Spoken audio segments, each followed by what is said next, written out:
Selamat pagi saudara-saudara, salam jumpa dan jumpa lagi. Kita sudah menikmati firman Tuhan selama ini, tentu banyak pengalaman suka dan duka sebagai pengalaman rohani, dan di dalamnya kita bertumbuh.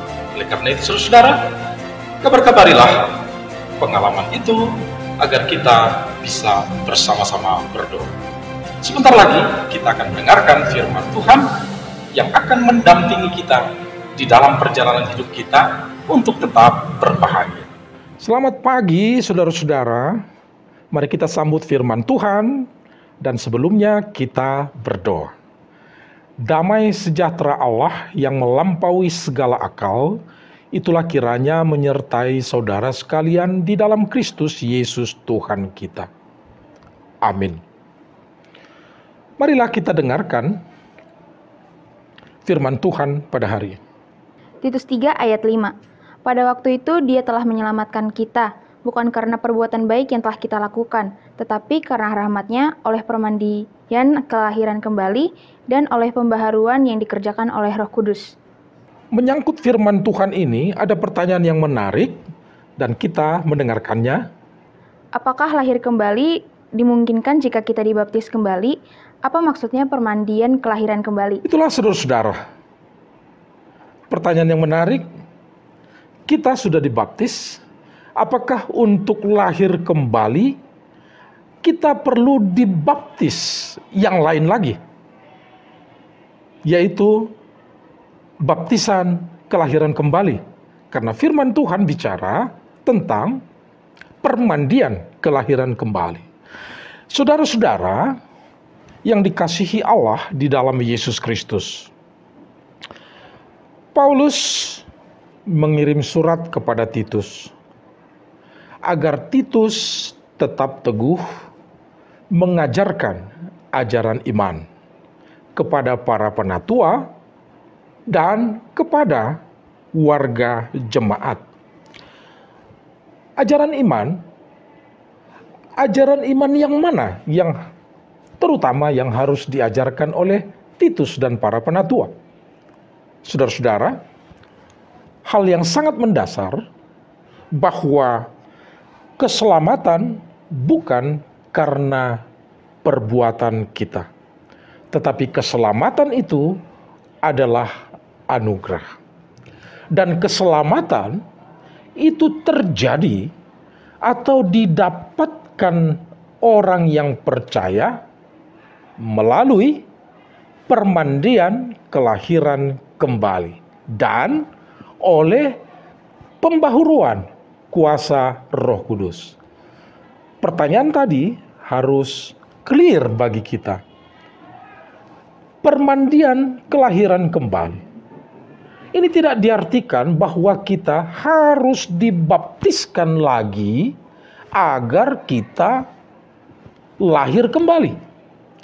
Tetapi maksud Paulus, dan itu yang dijelaskan kepada Titus, yang disosialisasikan kepada para penatua, supaya jangan salah pengertian.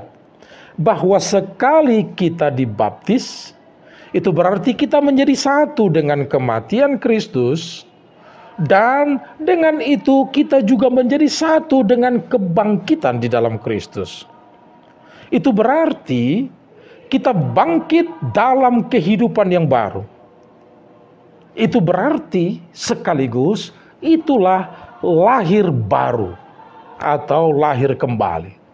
Tetapi saudara-saudara, ajaran iman yang kedua disebutkan oleh Paulus secara eksplisit. Di samping melalui permandian kelahiran kembali, juga akan fungsional, akan sampai ke tujuan kalau Roh Kudus membaharui hidup kita. Sekali lagi saudara-saudara, oleh pembaharuan Roh Kudus. Itu sebabnya di dalam satu perikop ini,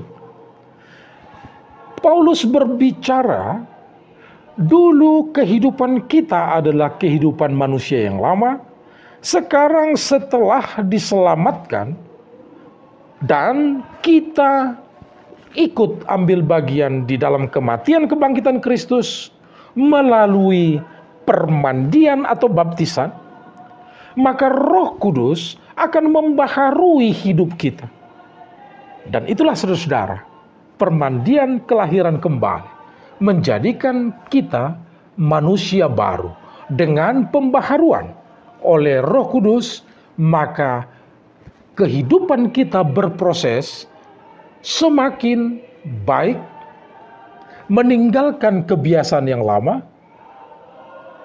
dan hidup di dalam kebiasaan yang baru, meninggalkan yang jahat, melakukan yang baik, dan ini karena pekerjaan Roh Kudus.